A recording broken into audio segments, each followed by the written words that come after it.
Hey there, this is James Wilson with MTB Strength Training Systems and BikeJames.com. And today I want to share a quick training tip on something that will help you improve your cardio, and that's focusing more on your breathing. And it's kind of funny that we don't think about it more, but when you do your cardio training, which is a cornerstone of most mountain bikers programs, what you're doing is practicing and ingraining your breathing habits. And like any other habit, whether you're conscious of it or not, you have good habits or bad habits, and you're engaging in one of those two. And so like I said, not being aware of it doesn't mean that you may not be breathing wrong and not as efficiently as you could. Now, real quick, there's definitely more than one way to breathe. There is the right way, which is breathing with the diaphragm, and there's the wrong way, which is breathing with your chest, which is also known as panic breathing. And for some reason, as adults, we start to forget how to breathe with the diaphragm, and we become chest breathers. And so the difference is using the diaphragm, which is a muscle here along the bottom of the ribs,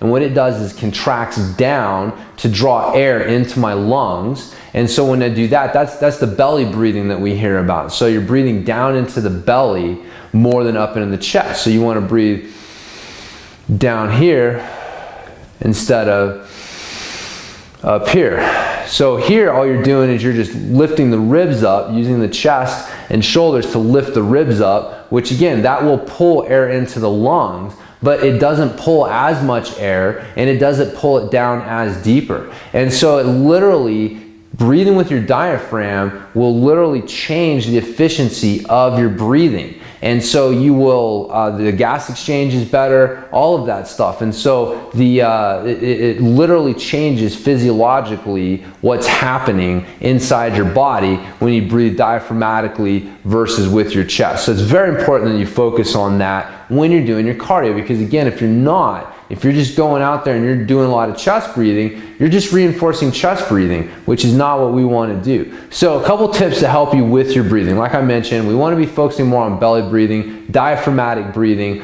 more than breathing up into the chest. And so one of the things that will help reset your breathing is something that's called crocodile breathing. And if you've ever seen a crocodile breathe laying on the ground, you'll notice his sides expand in and out to the side. And so that's what this drill is. It's not a whole lot to see, so I'm not going to spend a whole lot of time down here, but what you're going to do is you're going to lay on your stomach like this, and then you can actually do it yourself. When I'm with a client, I'll have them place their hand in their lower back, or I'll place my hand in the lower back, and then you just breathe in and out through your nose, only in and out through your nose.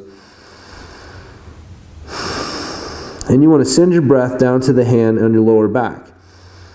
And you'll notice that it makes the hand rise and fall, not my chest. And so once I've got that down, then you can take and push your fingers in a little bit on the sides, and you want to use your breath, again, only in and out through your nose, to push your fingers out. So once you've got that down, that's just a good way to start a training session, really, is to go through a few crocodile breaths, cycle your breathing, and make sure that you have that locked in. So once you're able to do that, that means that you're able to breathe in through your diaphragm and out effectively, and you're not chest breathing as much. Now, you also want to be focusing on your breathing when you're training. So like I said, when you're doing your swings, you want to be focusing on sniffing in on the way back and out on the way up. When you're doing your grinds, like your presses, your shoulder presses, you want to breathe in again into the belly.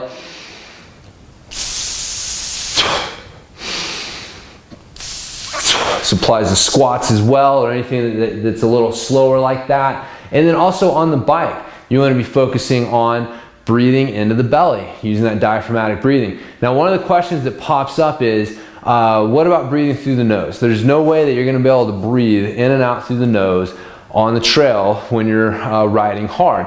And that's absolutely correct. But the thing is you can still drive your breathing through your nose even though you're taking in a lot of air through your mouth. So you will reach the point where you're going to have to breathe through your mouth. But again, there's a difference between only breathing through your mouth, like, and still trying to drive some breath, even if it's like 10% in through the nose. You know, just that little bit right there, again, will help you breathe more with the diaphragm. You cannot effectively use the diaphragm to breathe if you're only using the mouth. You have to be able to use the nose as well. So that's how you apply this. You want to really exaggerate it and overemphasize it off of the bike. And so that's why I'll have people do stuff like jump rope, breathing only in and out through their nose, or doing the really emphasizing breathing in and out through the nose when they're doing their swings or things like that. You really emphasize that in training, and then when you get on the bike and you're trying to focus on that, even though you may be breathing through the mouth, you'll still be able to drive your breath through your nose, which will get your diaphragm more involved. And again, once you get this down, you will be able to go faster with less effort. And again, people always worry with cardio, it's always about adding a bigger engine, and it's like sometimes you just need to worry about being more efficient with what you've already got. Sometimes that's the easiest way to improve, and breathing is one of those things that no one focuses on,